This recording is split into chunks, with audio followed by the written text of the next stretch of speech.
Čau visiem, šis ir mans video. 6 veidi, kā pateikt nē. Tātad pirmais. Vienkārši nē.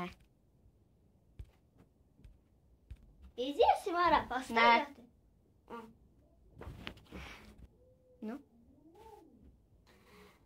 Aiziesim uz kā... Man jāaiziet.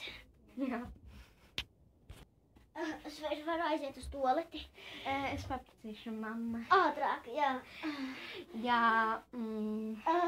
Vai mana draudzene var aiziet uz tualeti? Nē. Nevajag tā. Nē. Nu, labi, tad iešu. Tas bija paprasti mammai. Liecina, ka viņš to negrib.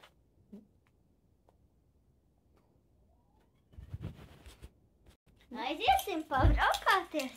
Es nezinu, kad es pirmo reizi braucu. Mamma neļāva. Bet es jau sēdēšu pie stūres. Nē, man neļāva, kad es braucu pie stūres. Nu labi, pabraukāšos es viena.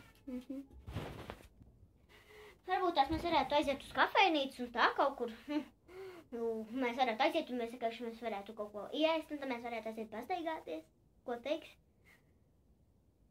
Mēs varētu aiziet uz parku.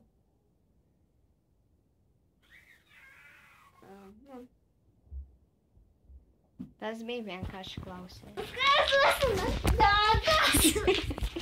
Šim video būs viss. Nospiediet laikēs un abonējiet, tas man ļoti palīdzēs. Visu labu!